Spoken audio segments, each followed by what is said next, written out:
Good morning and welcome, everybody. Welcome to the Retired Living Truth Seminar Series. And today's topic, the truth about squeezing more out of life as we age towards 100. And my name's Brett Janelle. I'm one of the co-hosts today, along with my wife and business partner, Annette Janelle, who's at the back of the room, and also our many education partners who you would have met as you came in this morning. So I have a number of things I want to talk about today. But I'm kind of curious first. Actually, before I go there, I want to acknowledge a couple of people who are in the room. We have some special guests with us today who are over in this back corner, and they are fellow real estate agents who have flown in from all over the country to join us today. They do something very similar to Annette and I. They help people move, downsize, and sell their home during that process. And we've had the fortunate opportunity to spend the last 2 days with them, masterminding how we can provide better education for those people who attend our seminars, because they too do seminars just like us in other parts of the country. So thank you for being here. And their purpose of being here is to see how we do our seminars. So I'm a little nervous because at the end of this, we're going to have lunch with them and they're going to tell us all the things that we could have done better. So it's not going to be fun for me, but hopefully they'll be gentle on us. Yeah. So we appreciate you being here and sharing. So I'm just curious, let me ask this. Who knows somebody who has lived to 100 or beyond? Yeah, look around the room. Lots of people. Yeah, fantastic. And let me ask, who here would like to live to at least 100? A whole lot less hands. Okay. So what if I ask the question differently? What if you knew that you were going to love life, be vibrant, enjoying every moment of life, who would then want to live to 100? Yeah, a lot more hands. Yeah. So I guess maybe we all have a limiting belief that perhaps when we're 100, we're not going to be as vibrant as we are now. Would that be true? So I didn't see as many hands. So we're going to talk about that today. So at one of our past seminars, maybe it was 3 or 4 years ago, who came to the truth about living to 100? Does anyone remember that? Alexa did, Jan, Frank, I see a few of you. I thought there'd be more people that came to that. And I think we did something similar maybe 2 years ago. Who remembers Dr. Howard Chen, the alternative medicine doctor, and Heather Haslam from the Sanford Center for Aging? And they both talked a lot about blue zones. Does anyone remember the conversation about blue zones? Those different parts of the world where people live disproportionately longer than what we do here. And in fact, in those blue zones, it's very common for most people to live to 100. I think it's like 80% of people in those areas live to 100. Here where we are, it's like 20%, as the latest statistics I saw, that live to 100. So they're doing something different. And the reason I bring that up, just coincidentally, anyone watch Netflix? Any Netflix watchers? Yeah, they just brought out a documentary, a 4-part series called, what was it called? I think I have a slide because I knew I'd forget. There it is. Live to 100 Secrets of the Blue Zones, where the researcher goes over 4 episodes to the different blue zones around the world. Sardinia is one. Does anyone think of another one? Okinawa, Japan, exactly. Exactly. California, Loma Linda. Greece, yeah. So there's like 7 of them. But he goes through and has done research and visits each of those places to see what's different there than what we're doing. So if your goal is to live to 100 and beyond, it's a really good documentary series to watch on Netflix. And I put another reminder on the slide because I knew I would forget. Guess what tomorrow is? No, not my birthday. It's National Centenarians Day, where we celebrate all those people who are 100 or older. And I actually had someone reach out to me because the mayor in Carson City tomorrow is actually presenting some of our local centenarians and recognizing them for turning 100. That was in Carson City. So I said, well, when are we doing it in Reno? And they didn't know. So I think we need to talk to our mayor here and start recognizing people who are turning 100.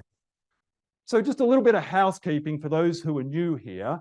The format for this morning is that I'm going to ask questions of 2 wonderful panelists on your behalf, and we're going to do that approximately for an hour. And in front of you, you should have a handout.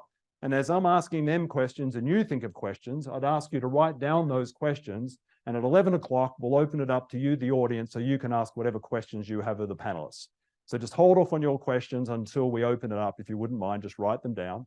And then also in your handout you'll find 3 questions to get you thinking as we go through this regarding our beliefs, our habits, and purpose. So when we get to that, kind of think about what our speakers are talking about and maybe take some notes of things that you might want to question. I think I'd like to have my panelists come up and join me. I have 2 fantastic panelists, Dr. Nikki Buckaloo and Dr. Susan Harris. And while they're coming up and getting settled, I would like to say a couple of words. Dr. Susan Harris comes from one of my absolute favorite education partners. And can anyone guess? It's on the slide. The Sanford Center for Aging, which is part of the School of Medicine, which is part of the University of Nevada, Reno.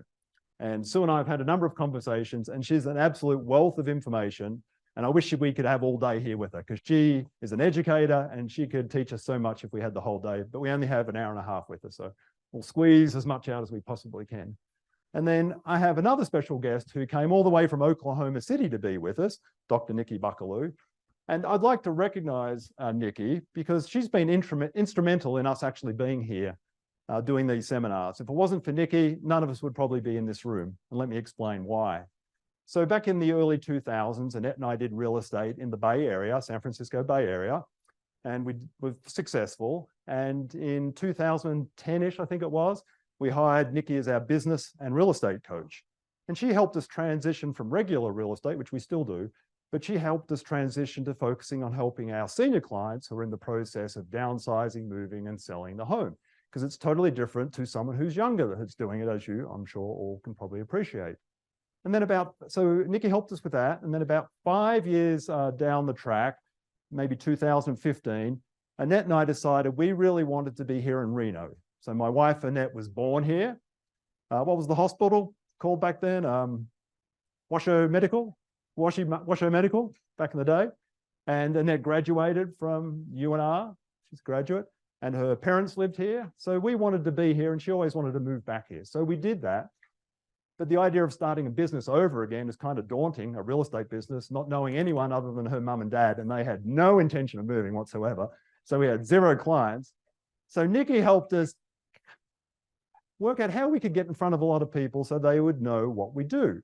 And the way of doing that was through providing education, these seminars.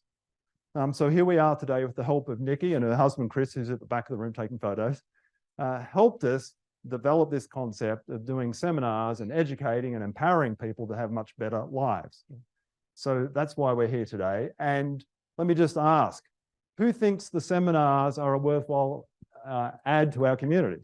Yeah, so you have Nikki to thank. If it wasn't for her, we wouldn't be here. And that's why the other agents are here. Nikki, through us having success and her having success, decided that she could help a lot more agents, and hence why we have other agents right across the country doing something very similar to what Annette and I are doing today and helping clients with their real estate needs. So enough of that. So what I would like to do now is have our panelists introduce themselves. If I could start with you, Sue, could you tell us who you are, why you're here today for this particular topic? And I promised I would turn on your microphone and I forgot. So let me quickly do that. So there's a red button at the bottom, Nikki. Just hold that in until the screen comes on. And then if you have a red little symbol at the top, it means it's live. Are you good? So sorry, Sue, go ahead. Hi, my name is Sue Harris. I'm a social psychologist by training. Kind of came about that serendipitously. Lifelong learner. Took me over 19 years to get to that PhD. Long little route there, but nonetheless accomplished it. I work up at the Sanford Center for Aging. We want you to age. We think aging is a privilege, and we think aging is awesome. And we want you to do it well. We want you to do it in a way that's meaningful for you. And we try to do everything we can to assist you in that. I am an educator. I teach classes up at the university. I'm out in the community doing wellness classes. Hi, Linda. I have some students for them workshops here. We are all about adding quality and vibrancy to life. And that's what our benefactor, Gene Sanford, left the money for up at the university, and what everybody at the Sanford Center really strives to do. I'm also a mom and a grandmom and a daughter and a granddaughter, all those lovely things. And I would say my family, my roots, is what makes me who I am, and all the rest is icing. So I'm so glad to be here today with you and share some thoughts and see where we go. Wonderful. Thank you so much, Sue. Nikki? So I think Sue has become my new best friend. I just love her so much. Her mindset is so positive. And thanks for having me here, by the way, in Reno. I'm excited to be here. And I got a little tearful when Brett was saying that, because when you realize that you helped someone who's now able to help others to the degree that it looks like he's helping you guys, it just makes me really proud and happy. So thanks for letting me be here. I'll try not to cry. So just a little bit about me beyond what Brett said. How in the world did I end up doing this? Which is what people always ask me. And it's a very long journey I won't get into, but I will say that, I started out with a gerontology degree. And when I enrolled in that program originally in 1997, I didn't even know what gerontology meant. But then realized very quickly that I had been studying the art of aging my entire life by watching the people around me, the people I grew up with. And I grew up in a very small little town called Geary, Oklahoma. I graduated with 32 people in my high school class, and my family still lives there. My grandfather was a farmer. And so I finished school with my PhD late in life as well. And I chose to study for my dissertation the downsizing experiences that people had that were married that moved late in life, so after age 75. So I did my dissertation on what we're talking about in terms of what Brett does for a living, because in our real estate career, we found that people weren't just dealing with selling a house and moving. They were dealing with all the things that went with that, the emotions, the physical aspects, the family dynamics, all of those things. And in order to be really good at what we do, I wanted to know as much about that experience as possible. So that's what I've been studying for the better part of 25, 30 years now. So thanks for having me. Thank you. Thank you for being here. So there's three things that we want to talk about today that I hope our panelists can help educate all of us about. And the first one is beliefs. So number one, beliefs. How can beliefs limit us in terms of getting the most out of life? And we kind of saw that when we put our hands up. Some people had limiting beliefs about how long we might be here for. Two is habits. How can our habits impact our longevity and how much we can squeeze out of our lives? And then thirdly, we're going to talk about purpose and how that fits into this and why that's so important and what that really means. So I'd like to start off with beliefs. And maybe if I could start with you, Sue. What are beliefs? I think we all know, but do we really? And why are those so important? And should we be questioning our beliefs? Thank you. That's a fabulous question, because everything you do is tied to your beliefs. So when you were first born and you came into the world, whatever name your parents gave you became who you were. And from that moment on, you learned, who am I, by the reflection of people that you're interacting with. So if you happen to be born in America, you more than likely were raised with an American diet, with American beliefs, with probably Christianity, because back in the day, that was the dominant religion. So you had things that were brought to you that were part of your family, how you ate, how you interact, how it was okay to argue or not argue, were children made to be seen and not heard. All those things we learned as kids became part of who we are and our belief systems. And as we get older and we get in maybe into that second half of life, lots of us start questioning those beliefs. Hey, I'm Christian. Why am I Christian? Does this make sense? What other things could I be? Is it just because of my happenstance of birth? You start questioning, not that you reject, but you question, you examine, you think a little deeper. Why is this true? And so these beliefs guide our thinking. Our beliefs become thoughts, our thoughts become words, our words become habits, our habits become our destiny, right? So beliefs are super duper important. If you haven't challenged your beliefs yet, I encourage you to do so, especially your belief about what it means to age. Because lots of times we grow up believing that to get old means you can't teach old dogs new tricks. How many times have you heard that? Come on, y'all. I'm in my 60s. I heard it lots. I still hear it today. It is not true, by the way. Neuroplasticity is real. You can keep on learning. You can keep on growing. You could start back in school. It might not be easy. Nothing's easy. You ever see a little one learn to walk and talk? That wasn't easy either. But and to your last breath, you can build muscle. So you can change your beliefs. You can learn. You can grow. You can expand. My dissertation was on self-expansion in older ages. And the role of volunteering, but So we dovetail nicely very well. And we just met each other this last week. But anyhow, serendipity. So these things are important, and how you look at your own aging matters, because it matters what decisions you'll make. Oh, I'm too old for that. Oh, I can't learn that. Okay, sometimes we want to say that to our grandkids because we really don't want to go out there and play football. Okay, sure.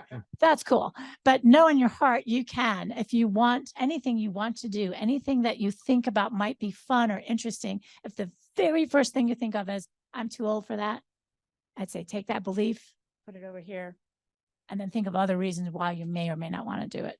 Beliefs are super important. And I encourage you all to stop thinking about your age as your guide, thinking rather of your soul and your spirit as your guide.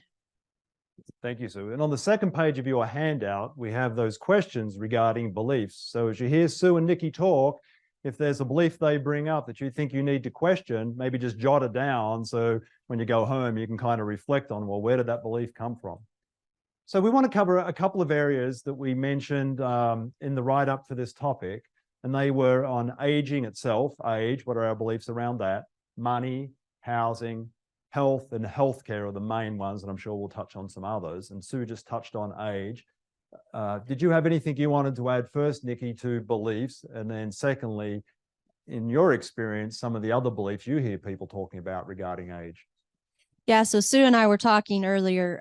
We caught each other out here in the lobby area, and she said she was a little bit nervous today. She does these talks all the time, all over the place with not-for-profit groups and students and consumers like yourselves. And she said, but there's realtors in the room, and I'm a little bit nervous because they're different. And, you know, they're all about money, and they're all about profit, and they're all about, what was the other word you used? Professionalism. She's a different level of professionalism. What did you say? Oh, so I said, Sue, I said, could I, because I know her well enough now to know that she's an expert in beliefs. I said, could I challenge that belief a little bit? And she said, sure. And I said, so not all realtors are that way. And I told her about the 3 buckets of realtors, and she was very open to this conversation. I'll just give you the brief version of it. But I said, there's this big box that I call the realtor box, and they're traditional realtors. They're just, you know, does anybody know a realtor? Yeah. Okay. Yeah. Besides Brett and Annette, I mean, they're the best ones in town, but you may know others.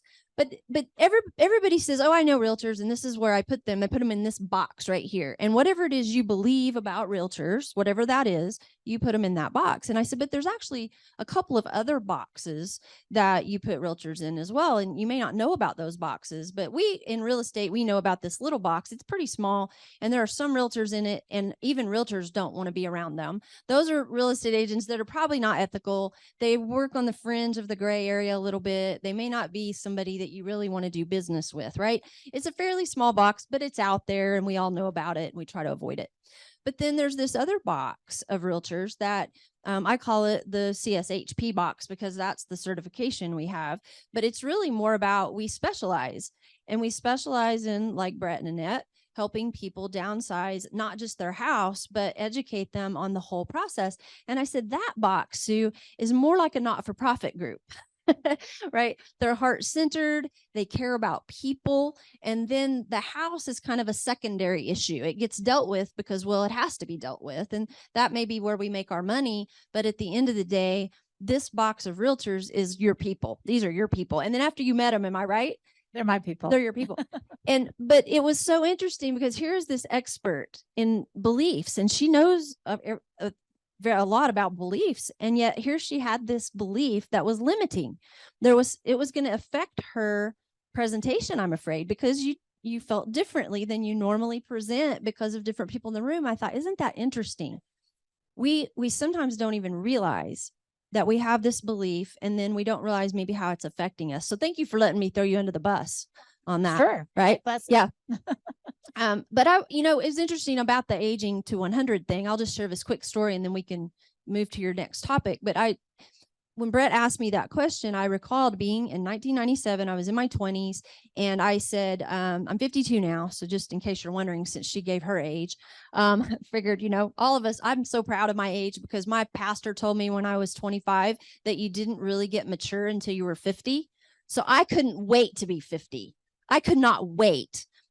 But when I was in my 20s and I was taking this gerontology class, the instructor asked the room, there were only about 15 of us in the room, and they said, how old do you want to live to be? And they went around the room, and I was the last one she asked. Everyone said something between like 80 and 90 or something like that. And she got to me and I said 120. And everybody in the room went, ugh. And I said, wow, 120 must look really different to me than it does to you guys, because in my mind, 120 meant like I had achieved something that a lot of people don't achieve. I'm very competitive. But it was, I see my husband and I living on a catamaran in South Florida at 120, not in a nursing home with a feeding tube at 120. So to Brett's point, how we see ourselves at certain ages will affect our behaviors. It will affect everything we do. But as Sue was talking, Brett, one thing that occurred to me, we both have grandkids, and what we say and how we act at every age, someone is watching us. Someone is always watching us. A niece, a nephew, a student, a neighbor's kid. Somebody is watching you. And when you say, I'm too old for that, they create a belief. That 7-year-old, that 6-year-old, that 5-year-old creates a belief, which is, when I am as old as grandpa, I can't do that anymore. Or if I'm as old as grandma, I can't go back to school and get a doctorate because I'm too old to go to school at that point. We created our beliefs that way, and they create theirs that way. So I would challenge you not to just look at your own beliefs, but ask yourself, who's watching me? Who is watching me get older? And are they going to be able to get older effectively, or are they going to get older with the same beliefs I have? And how can I maybe model getting older better to my grandkids? That's one of the things I'm trying to do. Thank you for sharing that. That's powerful. I'm just thinking about that. Yeah, it's part of our legacy. What do I want to leave my son with? My bad beliefs or better beliefs that I can instill in him. Yeah, my granddaughter said, Nini, when I went back to college, I was in college, she was young, and she said, Nini, you go to school? I said, well, sure, I go to school. And she said, you're too old to go to school. And I said, well, I'm too old to go to your school. I said, but there are other schools for people my age. And she said, there is? Yeah. Thank you for sharing that. So let's talk about experiences related to money. So Sue, what experiences have you had in your interactions in terms of beliefs people have around money that's holding them back? There are so many. So I'm going to go back to family, because that's kind of where I come from, as I mentioned. So I come from a very farm-focused, dairy farm, upper state Vermont kind of family, and very down to earth. French, didn't speak English very well, never did actually. And they were good, honest people. And money to them was not their focus. Their focus was family, community, and life in general, taking care of the farm. And so I grew up with money not being the big focus, but an important component. Because when you don't have money, there's a lot of things you can't do, and it does limit you. So money is absolutely important. But what I noticed in my family is money was a way to transmit values. Money was used in a way of what is important to us, because there wasn't much of it. So when you had it, what did you do with it? How did you use it? Right? That was the value. So today, a lot of folks, it appears to me, put money on a pedestal.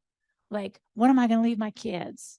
What do I do? What legacy do I leave? And it's dollar based.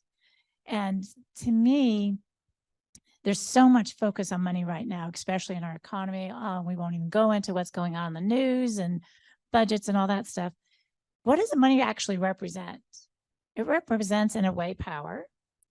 To some people, it represents love, which I would say, if it represents love, please step back from that a little bit. But really what it represents in my worldview is, what value are you trying to transmit? What value does that money have? And so some folks get really tangled up in, like, especially in our age groups, if our parents are leaving, what did mom and dad leave? Or how much do I have? Or what do my kids deserve? I would say just take all that, stick that behind you. You don't need to talk about that. What do you value? What do you want to do with it? So my grandma when she was diagnosed with lung cancer, I had this conversation with her, very down-to-earth people here. I'm from back east. We have no back door back east, if y'all familiar with that expression. I see a few of you. And I called her and I said, Grams, what do you think? I got enough money to come back and visit you with the kids while you're still alive, or we can come back for your funeral. And she said, oh, hell, Susie, what? Come back when I'm alive. I can't talk to you when I'm dead. So, okay, Graham, we're coming. So we did. She got out all the old black and white pictures. I had the old fashioned, video camera. It's been a bit.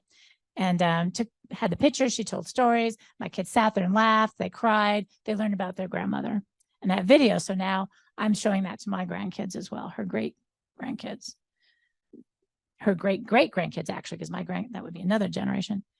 And my grandma was a very down to earth person, youngest of 13 on a dairy farm, very little money, but a lot of work ethic, a lot of pride, a lot of family values. And after my grandma died, my mom said, she told her, sis, go in my top drawer. Obviously before she died. Go in my top drawer after I'm gone. I have a little pin money in there, honey. Go in there. It's in my underwear drawer. Get that pin money and you use that. You get everybody together and have a nice little gathering and celebrate me, celebrate us, celebrate our family. And that's what she did. Now, we don't have a lot of money, but I can tell you what, everybody that went to that thing still talks about it. And they still talk about my grandma and the values my grandma projected by doing that are still in all our hearts and souls. And I still tell those stories to my grandkids and they tell them back to me. So when it comes to money, I would just say money is messy. Money is a lot of, I don't know what. But put that aside and focus on your values and what can that money do as far as promoting your values, what you see as important. And really leaving a legacy like your grandma did. And regardless if you got kids or not, it doesn't matter because you're leaving it to the world. Each and every one of you have an energy that's unique, that this world is interacting with. And when you go, that energy you leave behind will still be interacting.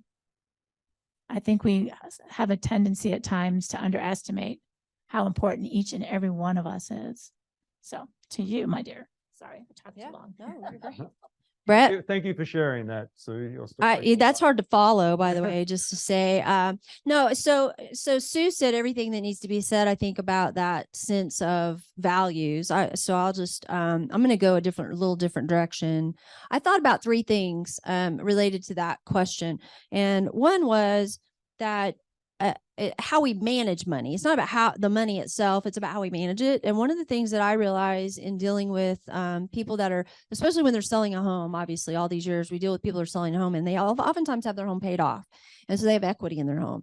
And it's interesting. Sometimes people are very private about their money. And the belief is nobody should know about my money except for me.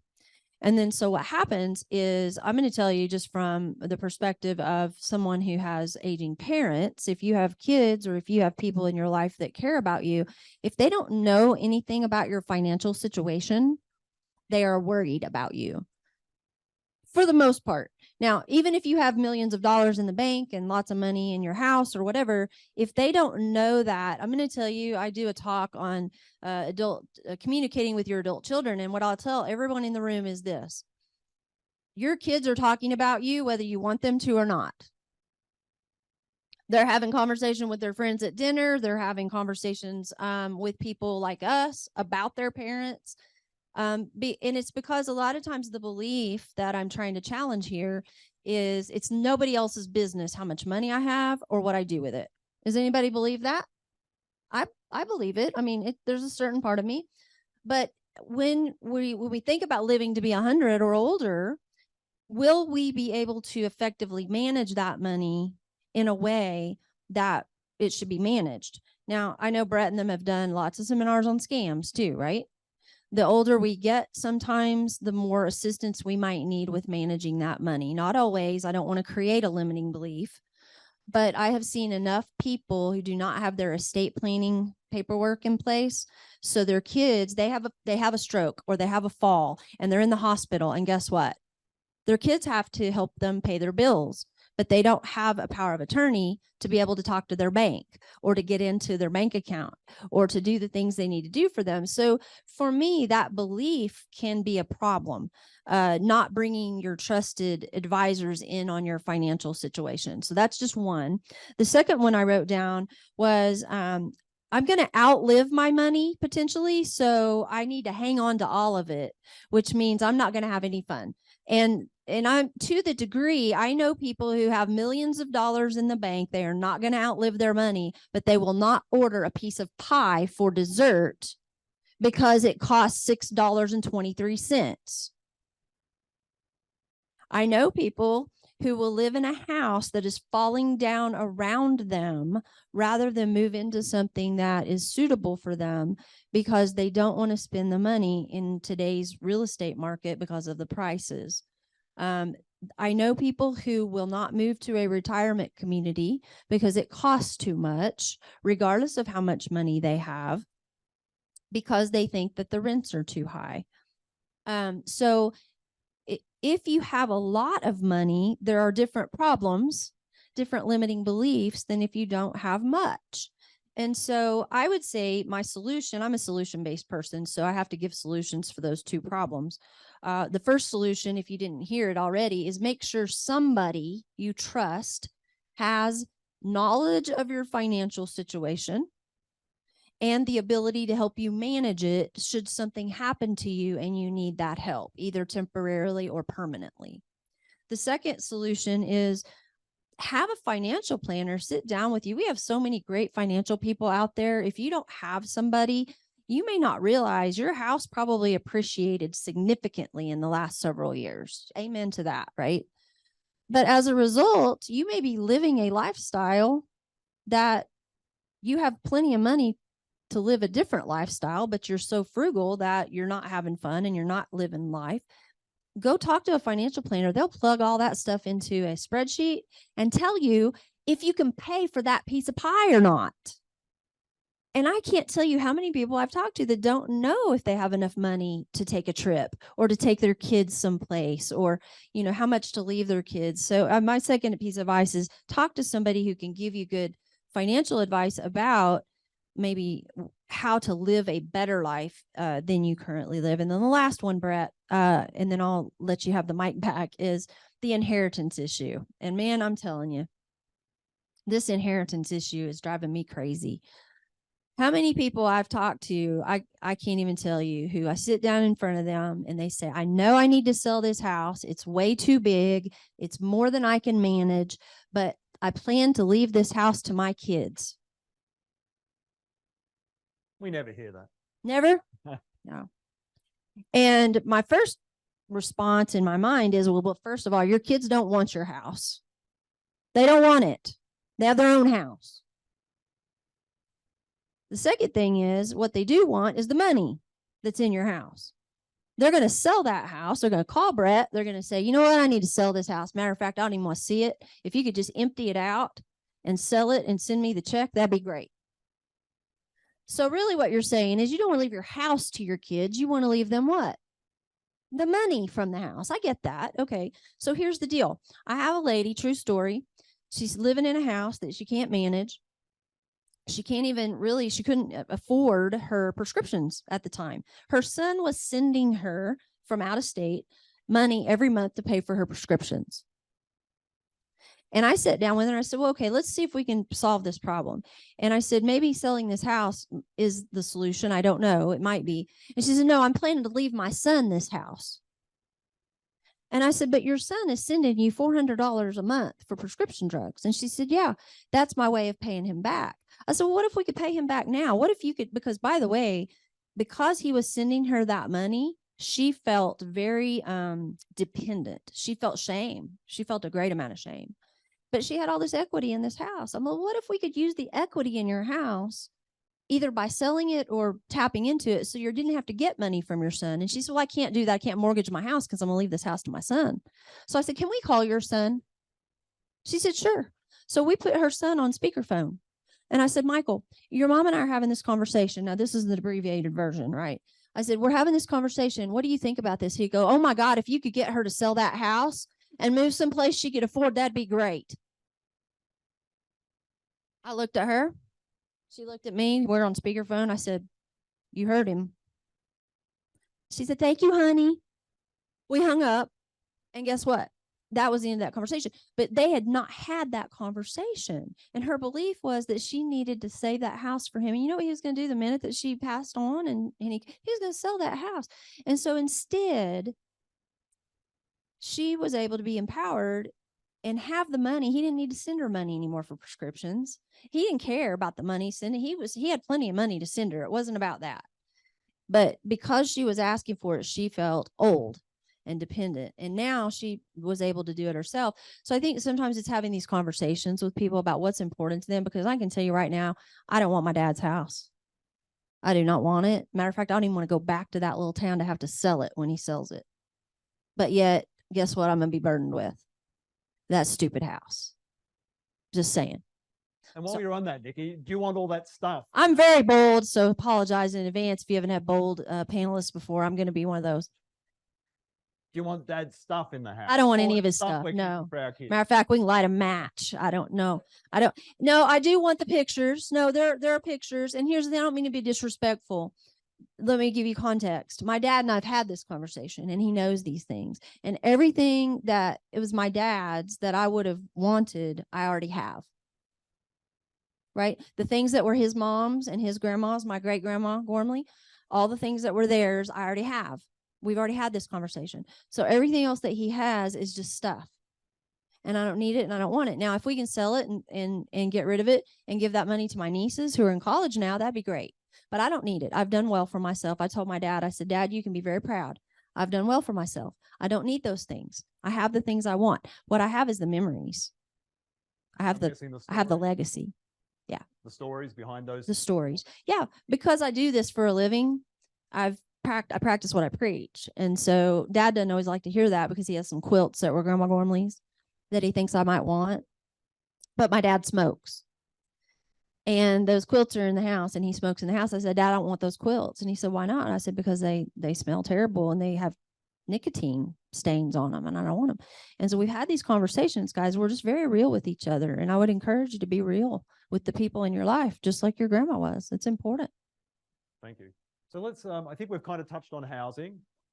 If you want to add any more, we can come back to it. Let's talk about health. What are some of our beliefs around health that may be holding us back from squeezing as much out of life as possible? Health and healthcare. Sue? So right off the bat, just because you're a certain age doesn't mean your health is a certain way. And just because right now, maybe you're thinking, oh man, is she crazy? Go work out, go out there and, take a class. We have a class actually, Fit and Strong. It's a beautiful class. People start that, can barely walk and have great lower body strength. Why? Because they believe they can do it. But each and every one of you, when you look at your health, if you think where you are is inevitable, when you get older, you're just not going to feel as well. You're going to have achy bodies. It's not true. There's nothing about aging any certain time, any certain number that means you're going to feel a certain way. So you can turn around no matter where you are right now. You can turn around where you are if it's not where you want to be. So I love this little joke I tell my students all the time. This lady, she's 86 years old. She goes into her primary care physician, sitting on the table, and she says, hey, doctor, I can't believe this. My left leg, it hurts so much. My knee is swollen. It just is achy. I don't understand why. You need to help me with this. And he looked at her and he said, well, honey, if they ever say honey to you, let me know. I'm going to go talk to him. Well, honey, well, you're 86 now, dear. And, things start going, you're getting on in years. And she looked at him and she said, well, I can see what you're saying, doc, but my right knee is the same exact age and it's just fine. So once more, if you look at age as the deciding factor, take that thought, stick it on a shelf, look for other reasons, right? Because our bodies are so dynamic. We still don't even know what our bodies really are capable of. We're practicing medicine. We don't know lots about the body. And so if you keep on moving forward with a positive attitude, positive beliefs, it may be slow. You may have to stay steady. You may have setbacks, but you can turn around your health. You can turn around your physical activities. You can actually be healthier and happier than you ever were when you were younger. There's studies that show like you're happy when you're a kid. Why not? You're a kid, unless you're in a rough family or something. But you're happy, happy, happy. You get married, you have kids. Oh, happiness goes down a wee bit. Probably because you're not getting sleep at night. You're worried. You know, it's a lot of responsibility, all that stuff. They start growing up. They do whatever they do, go to college, get married, join the service. I don't know, whatever they do. Then as you get older and you get into your 60s, 70s, 80s, happiness skyrockets. Why? Because you are who you are and you've grown into yourself and you accept yourself as Hazel Marcus, really well-known researcher would say, warts and all. And I encourage you, if you haven't gotten to that point yet, you want to get to that point because you literally are in the best years of your life. You literally can do anything you want if you put the effort, get the resources, and move forward. Healthcare in our country isn't exactly healthcare. It's kind of more like caring for you when you're not healthy. But there are lots of things coming up now. I mentioned Heather Haslam. She's one of my colleagues. There's a lot of things out there about using your mind as a tool, being able to turn around wherever you are if you don't like where you are, making different choices, and being just aware of where you are and where you want to be could be the Hey, very first Sue, step. you mentioned something to me. Would you mind, Brett, can I ask her a question? Sure, I have one too. So, but you Oh, go good. first. But you talked about ageism in healthcare, and I think it would be important for them to hear from you that issue. That meant a lot to me when you shared that. Well, that joke kind of represents it. There's a lot of ageism in healthcare. It's not that people in healthcare are bad people, but we internalize the beliefs of a society. And one of those, as we mentioned, is ageism, thinking that at a certain age, you're incapable or certain things are going to happen. Well, in healthcare, ageism is rampant because lots of reasons. One, let's face it, when we're older, we are more complicated. We have lived a life, we've made different choices, we have more complicated bodies, and maybe we're a little bit more difficult than a 2-year-old who's healthy and doing what every 2-year-old does, right? So it takes more time for us, but our medical system, our healthcare system doesn't pay that doctor more to take the time to learn who we are and to learn our complications and to look at us as a whole person. And so within healthcare, people start thinking they do tops of trees. It's not that they're bad people, but if all they see is older people that come in that are cranky, that are in pain, that are complaining, they think all old people are like that, right? So it's always a good idea to go to your doctor with a joke, could make them laugh, and it just loosens things up a wee bit. But healthcare tends to be focused on what can we fix. We can have a 7-year-old come in from a baseball game with a broken arm. We can figure that out. We can put a cast on it. We can heal it, feel good. But you have an elder coming in with a complicated fracture, and there's so many things around that. It's so much more difficult. It weighs heavy on healthcare providers' hearts. And they start thinking, oh, no, they're old. No, they're old. This won't work. That won't work. Tons of research out there. If you go to a marriage and family therapist and you're a married couple or a couple, and you're in your 70s, they're more likely to give you a pill. You're in your 70s, you've been married a long time. Yeah. Here, this will make you happier. You'll cope better. Okay, I'm being sarcastic. But if There's a pill to have a better marriage. Well, to make you happy and think you're happier and in a better marriage. But if you're a 20, 30-year-old and you're in a marriage and things are going rough, they're going to give you talk therapy. They're going to give you tools to change yourself, to change the way you're thinking, to change your interactions with your partner. They're more likely, not everybody, but more likely to do that. So my point, it still remains in healthcare, healthcare professionals tend to want to cure. That is not where elders are at. We have more chronic things that go on. Can't cure everything, but you can you can look at things holistically from a big picture and make a difference. There's a lot of healthcare professionals who aren't ageist, but it's very difficult for them to go against that trend. And I'll leave it at that. Did you have anything you wanted to add? Otherwise, I'd like to move on and talk a little bit about habits.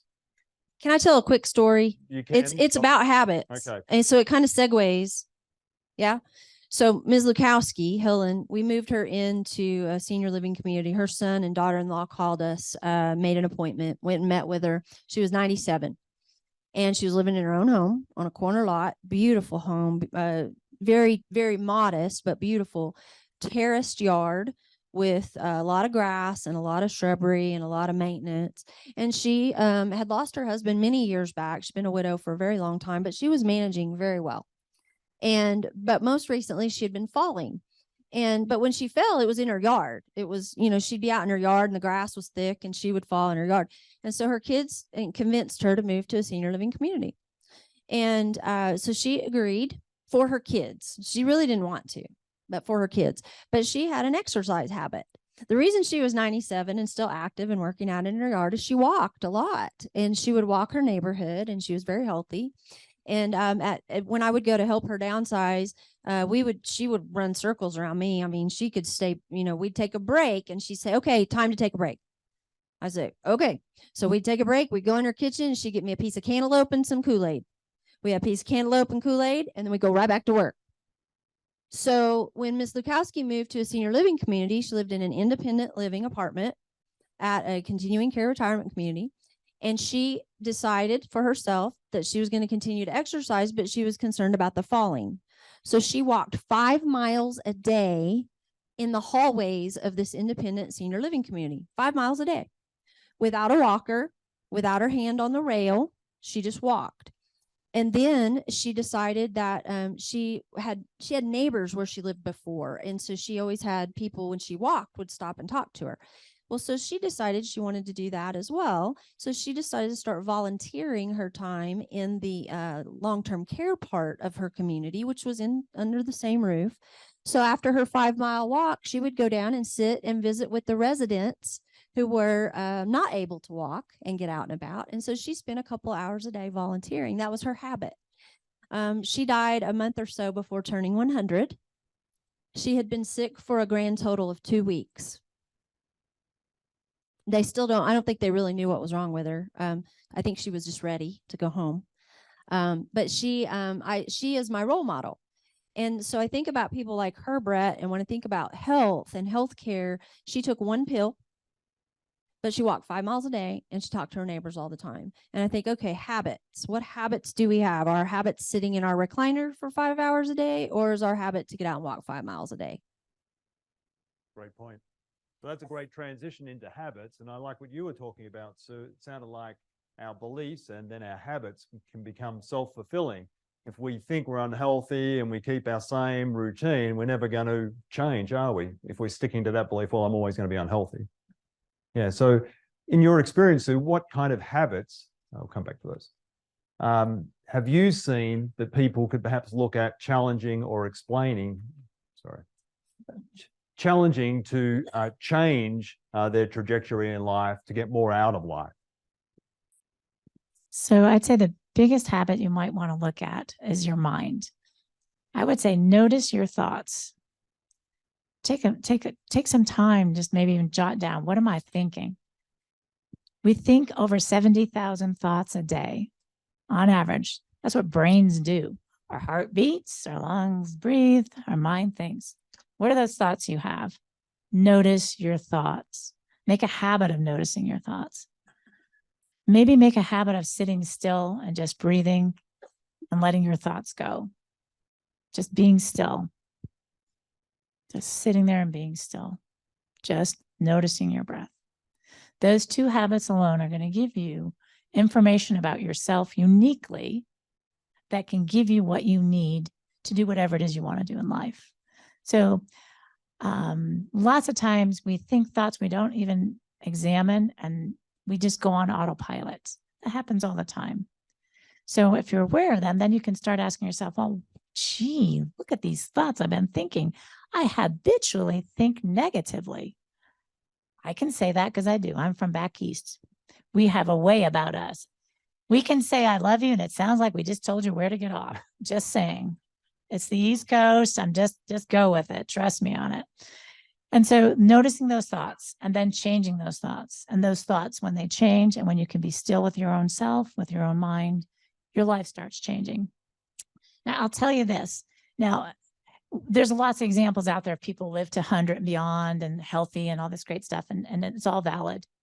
But if that's not you, if in your life you've decided watching football, eating wings with several different kinds of sauces, drinking lots of beer, maybe having some chips along the way is what you've done and where you are. And you're like, oh man, don't beat yourself up. Just start where you're at, right? Because the past is the past. All you got is right now, right? And then once you start noticing your thoughts and what choices you're making, you'll make different choices if you want to. And so those habits come along. And then I just don't want you to blame yourself for where you're at. I want to emphasize death is not failure, right? Because we do talk about longevity, living long and staying healthy. If that's not you, there's other things. My brother Billy works as an electrician, and he's in ditches pulling wires. His body aches. He's got arthritis all over the place. Is Billy a bad person? Did Billy do things wrong? Should Billy be condemned to a short life and misery? No. We have different lives. We have different things we do. It's all good. But being aware of what it is and what you want to do and where you want to go is also, something to consider. Because we are responsible for our choices. We can only control ourselves. We can't control the environment we're in necessarily. Urge you to vote, no matter for who. But there are things you can do, but ultimately there's things you can't do. But what can you do? So if people get sick, people have problems with their health, it's not your fault per se. You do what you can do. You live as long as you live. But don't blame yourself and think, oh, I didn't make it to 100, or grandma's supposed to make it to 100 and she just didn't take her vitamins, and you blame the person. No, be where you are. Be kind to yourself. Notice what your thoughts are. Make a habit of being kind to yourself. Kind to you, you're going to be kind to other people too. Notice your thoughts and be still. Those habits right there change your whole life. It sounds silly, but remember that mustard seed is pretty little. And what it grows into, what that acorn grows into. Something that simple, that small, can have profound differences. I'm just curious, who on page 2 wrote down thoughts under habits? Did everyone write that down? I think that's super powerful. I know it is, yeah. To think about later, what are my thoughts on a daily, hourly basis? Yeah, thoughts. Can we look at those graphs, Brett? I want to, there are 2 slides that I told Brett about that. Let's go back to that other one there, that first one. Yeah. So Sue kind of alluded to this. It made me think, okay, so if you can't read what those little words are up there, I'll tell you. So it's basically, those are the different trajectories from life to death. Okay. And so the top one says sudden death from accident or illness. Okay. Acute situation. And so literally you're living and then boop, you're gone, right? It's acute. And then, of course, then there's people, unfortunately, that may have cancer. And so their cancer is being maintained, and then all of a sudden it's not. And it's more like an acute illness because you're living your life. And then let's say it spreads to stage 4 and they can't treat it. You're going to pass. The ones I look at are the next 2, organ failure and frailty or dementia. The red line that's kind of squiggledy, that's organ failure. It's interesting. It used to be like, I tell people our bodies are like cars. If you take care of them and you change the oil in your car and you wash it and you do all the things, that car will run for a long time, won't it? Same way with your body. Well, the cool thing about our bodies is I used to say, they don't make replacement parts for your body, but guess what? They do now. So you can even have hip replacement, knee replacement, heart replacement, and kidney replacement, and all these things, right? And so even organ failure, you have times of being down and you need some care and some extra love. And then there's times that you're great and you're doing well. That bottom one that's green is called frailty and dementia. And this is the one I think that is the reason people don't want to live to be 100 or more, is because they think, well, if I'm going to be frail or have a dementia of some type, then I'll have to be dependent on other people. And if you look at that green line, it doesn't drop off, does it? What happens? It's consistent over time, and it can last a really long time. And so, like to Sue's point, we don't always get to choose. Sometimes we get what we get. Our cards are dealt to us. And so how are we going to deal with that is the question. And that's the belief. It's like, if I am dealt a sorry hand, and I end up with a disease that is progressive or problematic or dementia, how am I going to deal with that? And how many people think about that? They don't. But I think about it a lot because I'm in this field, and I think, okay, if I was told tomorrow that I have Parkinson's, or I have early onset dementia, how am I going to convey how I deal with that? How am I going to model that to my grandchildren? And so, Brett, go to the next one. This next slide is a slide they use in, you've probably seen this, in medical fields and academic worlds. And it basically starts out with understanding frailty. And it's this road, it's this path. And it starts out with very fit and very active. And then it goes to, okay, then you're just well, you're okay. And then you're managing well. And then it goes down to number 4, vulnerable. This is where people maybe aren't well and they're not getting better. And then what happens is now they're mildly frail, which I think is interesting, moderately frail, and then severely frail, very severely frail, terminally ill, and then guess what? Dead. Okay. So what Sue is saying is, you know what? There at every single one of those steps, I think, I don't want to put words in your mouth, we have a choice to make, right? And if we hit number 4, and what I tell my clients is, if you hit number 4 and you're at vulnerable, you can still turn back in many cases. But if you allow yourself to continue down that path because you don't change a behavior or a habit, it's kind of like me. You know, I had gained a lot of weight. I was up way heavier than I'd ever been before, and I was going to have to go buy that next size of pants. I had a choice to make, right? I either go buy that next size of pants or do what? Lose some weight. Pick a way. There's lots of ways, but I had to pick a way, and I picked a way, and I lost 30 pounds. And then I still had to go buy pants, but I didn't have to go up in size, right? But I had a choice to make, and I was at number 4. I was vulnerable and at risk, and I'm going to tell you why. My mom died at 31 years old of a heart attack. She was 130 pounds, healthy, active, fit, athlete. But guess what I have in my family? Bad hearts. And that's what I've been told since I was young. Our family has bad hearts. Kurt's family has bad hearts. Cousins die before they're 50 of heart attacks. So what do you think I did when I had my first child? I went to the cardiologist. And I went to her cardiologist, by the way. He was still practicing at the time. And I said, Dr. Potts, I'm worried. And he said, why? I said, because our family has bad hearts. Belief. He said, well, Nikki, he said, here's the good news. You're half your dad and you're half your mom. He said, here's the other good news. Your mom made some bad choices. She smoked. She was in that age group in the 70s when she took birth control pills and smoked at the same time, which wasn't good for us. We know that now, but they didn't know that then. He said, so you have options. And he said, I'm going to tell you what your other option is. He said, you can either choose to have a heart attack or you can choose not to. But he said, your mindset is going to determine a lot of that. Now, he was a wise doctor. And I left that office that day going, you know what? I'm going to live to be 120.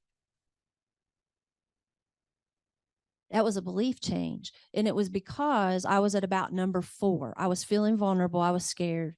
And thank God he said to me, you have a choice to make, instead of saying, oh, yeah, for sure. You might as well plan on it.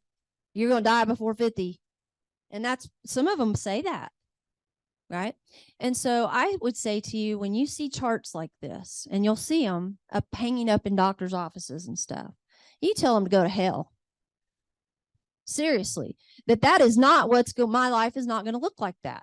My life is not going to look like that. And I'm going to choose it to be different. Now, if you're dealt a bad hand and God forbid you end up with a terminal illness, you still get to choose how to handle that.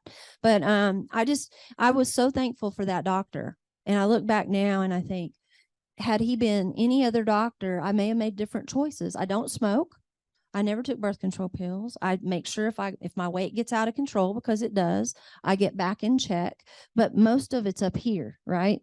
Most of it's up here. All right. Sorry, Brett. I went a little long. So I want to finish just talking for a moment about purpose. How does purpose fit into this, and why is it so important, Sue? So purpose basically is, why do you get up in the morning? Why bother?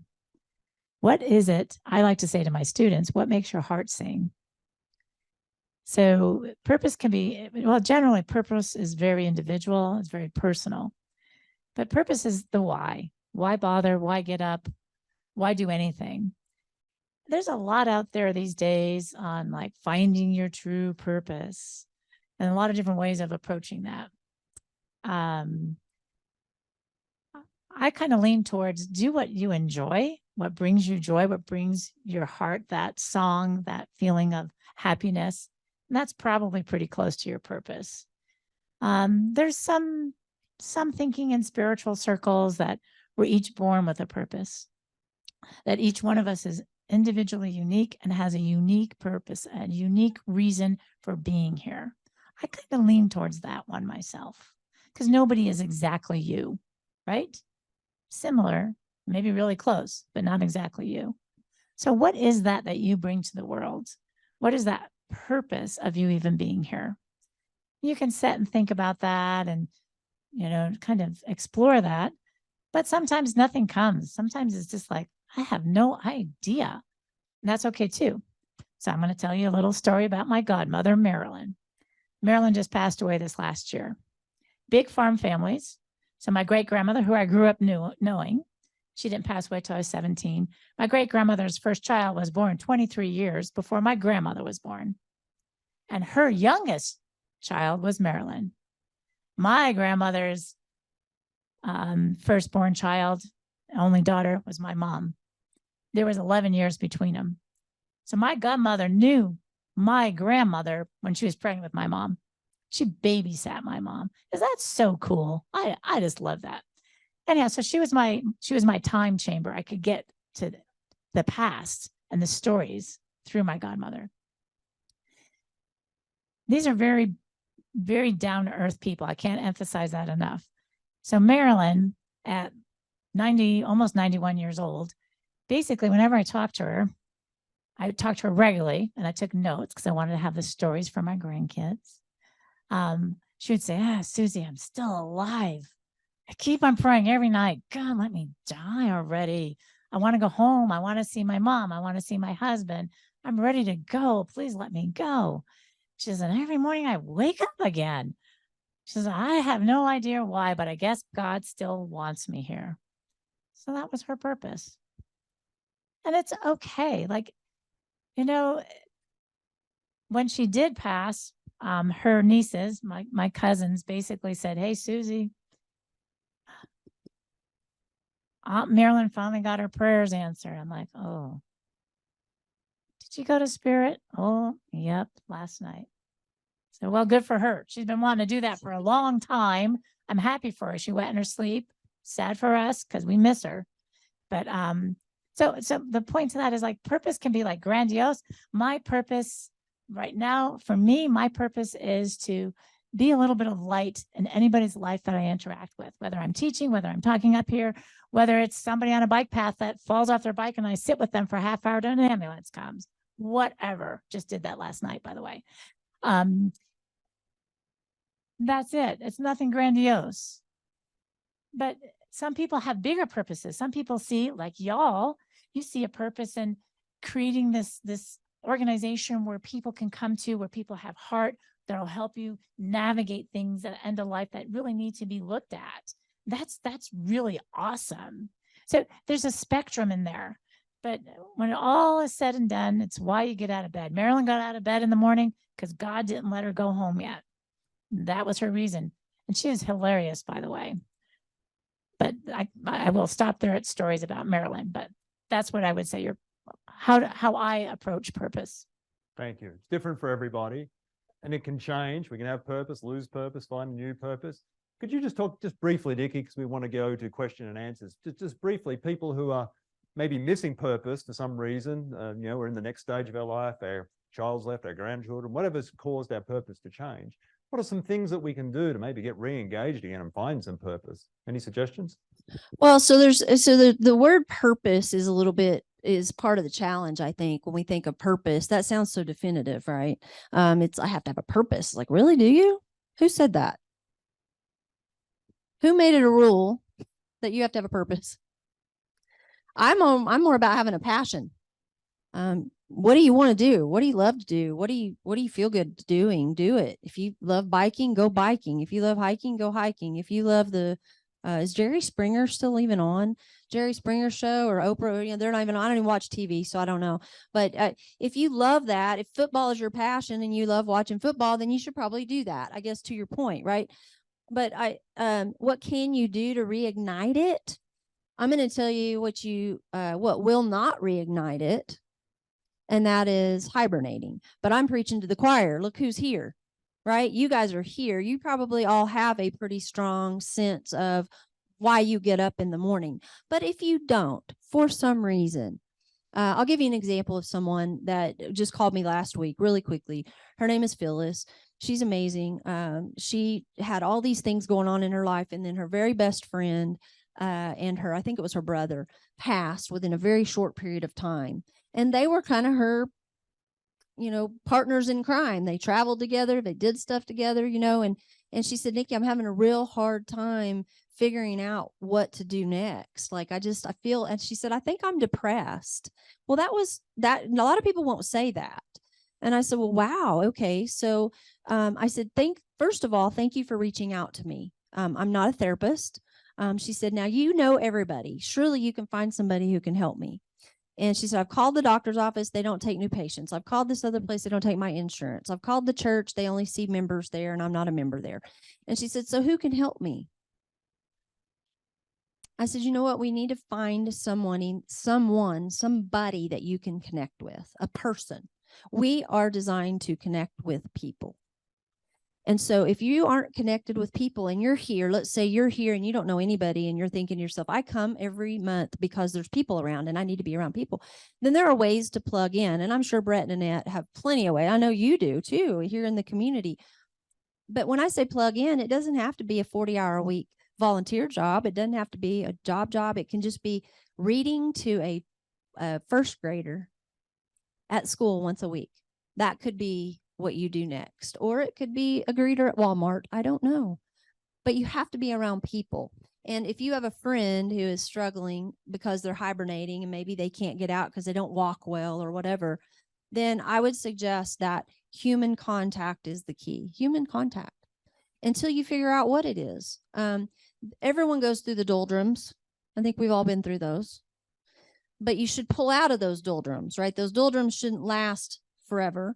And 99% of the time when you come out of the doldrums is because of a relationship with a kid, with a neighbor, with a friend, with a new intimate partner, whatever it is. It's almost always a relationship that pulls you out of the tailspin. But you can't make those relationships and find those relationships if you're hiding out in your house. But again, I'm preaching to the choir. So, yeah. And I would like to add to that a wee bit. So we are literally wired for attachment. Of course, in utero, you're in your mom, you're attached, obviously. You're born, your whole neurology actually forms around your interactions with your relationships, especially with your primary caregivers. There's so much research coming out now on trauma and how those early attachments play into how that plays out in your life. And I won't go into that, but I will tell you, we need each other. We are wired. Our neurology is all about connecting. There's no other animal on the earth that is so connected than us. We can't exist, at least until we're 4 years old, without an attachment. We will die. So literally our neurology changes to adapt to whoever that is that's providing us with warmth, food, changing our diapers, basic needs. It's that important. And that's true throughout our lifespan. Wanting to feel like you are loved, wanting to love, wanting to be connected to another human being only takes one. That is core human existence. So it's why people move to retirement communities. People have asked me, why do people move to retirement communities? Why would you want to live in a place with a bunch of other people? And a lot of times it's for the connection. You know that when you walk out the door every day, you're going to see somebody. And you're going to see somebody 99% of the time that you can connect with. And so people ask me all the time, why would somebody move to a retirement community? Well, my question is, why wouldn't you?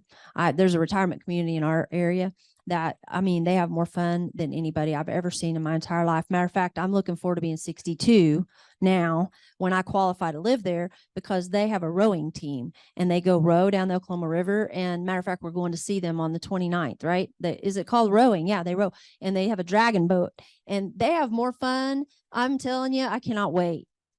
Didn't I say we could spend all day with Sue and Nikki? Yeah. But I know we have to get out of here and people need to have lunch.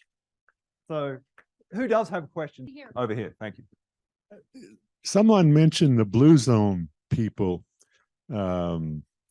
Sardinians, I think Hunzas in northern Pakistan.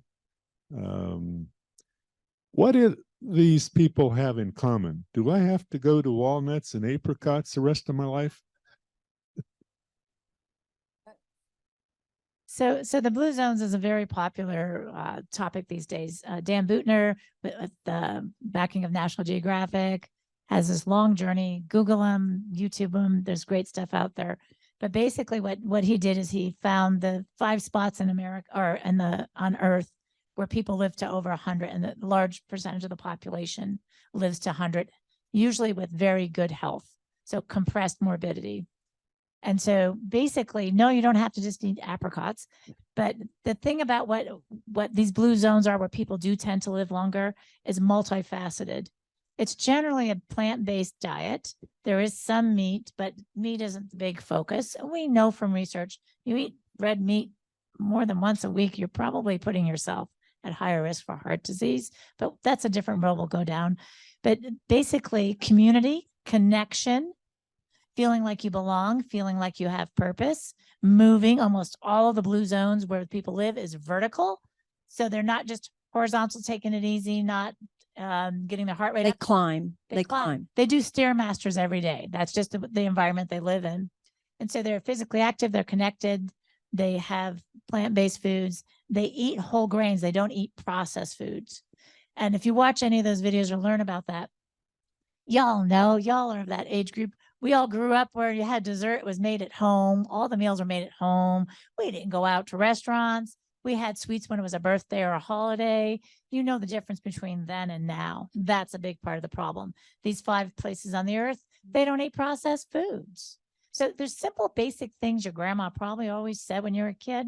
Super important. But it's not like you have to torture yourself. No. Sue, I'm going to tell you the one that the last documentary I watched on it, the newest one. The thing that I took away from it was here in the U.S. and in most civilized countries, people retire. And what that means is they become sedentary. They think they're going to play golf, but they play golf every day. The first year they retire. The second year they retire. They retire and they play twice a week. And then these guys don't retire. They have something that they do. Even if they retire from an occupation, they are doing something every day. And most of the time what they're doing is contributing back to their community in some way. So one gentleman, I'll just give you an example. The guy they sent out to investigate this guy that they wanted to interview, the gentleman that went, he was there. I think he said an hour or two, but he finally said, "Hey, I'm supposed to be meeting a centenarian here." And the guy goes, "Well, that's me." And he goes, "No, a centenarian, you don't know what that is. That's somebody who's 100. He goes, "No, that's me." And he goes, "No, you're not 100. And the guy goes, "Yeah, I am." And he made him prove it, because this guy, he'd been watching him for an hour or two ride horses and herd cattle and do all these things. And he couldn't fathom that he was doing that at 100 years old. He looked more like 70, didn't he? He did. He looked very healthy and young, but he said, "I just do it every day." He's like, "Get up. I from 4 a.m. till about 2 p.m. I work." And he said, "Then I take a nap. And then I do something else in the evening with my family, and I have community time." So I watched that and I thought to myself, this is part of our problem. And no offense to anybody. I haven't gotten there yet, so I can't say I won't retire, but my intention at this stage of life is to never retire. It doesn't mean I won't change what I do or the time frame in which I do it, but I intend to never stop doing something, because I think that's one of the things that I took away from the Blue Zone people. And so I'd like to add to that a little caveat. Yeah. Because in America, we tend to be workaholics. We tend to have like vacation time we don't use. We tend to overextend ourselves. So by the time we get to that retirement age, we're exhausted. Yeah. If you look at these other countries, they get 1-2 months a year off on vacation. They get family time. They are allowed to actually interact with their families and their communities. So it's not just like, you got to look at the full picture, the whole society, the whole context of it. So don't beat yourself up if you decide, I want to retire and I'm doing nothing. I know people who retire and they do nothing. They sleep in, they watch TV. Then after a few months, they get bored. Some of them come to us and they become volunteers, things like that. But just notice where you are, and just the take home from that, I think, is to stay active, whatever that looks like. But don't beat yourself up. I'm pretty sure when my brother retires, he's not going to be doing the same stuff he's doing now because his body is really sore. He's going to do similar things. So be kind to yourself, but know there's a social context also within there, not just that in isolation. So I would just add. Well, and some of those people, their families, they're very connected. So it's not like these people were living to 100 without, it takes a village. And in a lot of these places, they truly are villages. They do it together as a family. They support each other. We have another question over here. We've probably a great cookbook. Excellent. do. I think we have time for 2 more questions. One here. Oh, Vicky, and then Vicky. Yeah, Vicky's. Okay. Okay. Hi. I have heard of the Sanford Center for Aging, but I really don't have any idea what you do there, how it would benefit. How do I benefit from it, I guess? I love that question. And I did not ask her to ask it. And Can you please actually, make sure, let them know we have materials out there from yes, Sanford? there's tons of materials back there. It's a glorious center. I will talk to you after, but I have a graduate and a future leader from one of our programs, Linda. If somebody could give her a mic, let's let her answer that one. Well, you need it for the recording. Yeah. She's a hoot and a half. Just get ready. Sanford Center for Aging is the best thing that we ever got involved in besides the Janelle group. But anyway, we started with some flyers from here that showed us a way to have an assessment that's absolutely free for each of us, using 5 different specialties, social, looking at your medicines, a bunch of different things. And we did that for 2 years, both of us, and benefited and made changes in our habits. Then we got very involved with Sue with Fit and Strong. It is an 8-week course, 3 days a week. That's a commitment to going and exercising with a group that ours was out in Sparks, and we live in South Meadows. Okay, so South Reno, wonderful. We've found ourselves people in Sanford Center for Aging that we connect with personally, and I really would recommend that you contact them. You can find information on the Janelle website. Thanks. You did a terrific job. And I'm going to ask you to come to Mountain Lakes, both of you. Thank you, Linda. And you do a fantastic job as well. And didn't Linda just talk about creating a new habit 3 times a week for 8 weeks? That's creating a new habit. Yeah. We had another question down here. Yes. I wanted to follow up on that transportation question. RTC Washow's got 2 programs, Flex Ride, I think $1.50 for the day, and then free cab fare, $60 a month.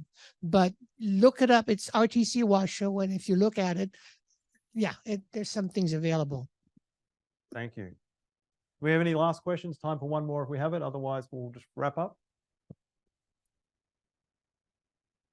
I just wanted to add that if you go on the internet, you can subscribe to Growing Boulder, and every day you'll get something in the mail, and it's something positive, some quote, and they often have people that they present that Interview. Yeah. there are centenarians even that have accomplished something that's inspiring. I think we should all know about these things. That doesn't require a lot of input from yourself. Just to subscribe to Growing Bolder, and you get these positive messages. I thought others should know about it. Wonderful. Thank you so much. Could I just have everyone complete their yellow evaluations forms if you haven't already, and then just make sure that to turn them into one of the team members. And can we just thank our panelists? You guys have been absolutely fantastic. Thank you so much. And you, the audience, have been fantastic as always. Thank you again for being here, and I just wish you all a fantastic rest of the day and hope to see you next month.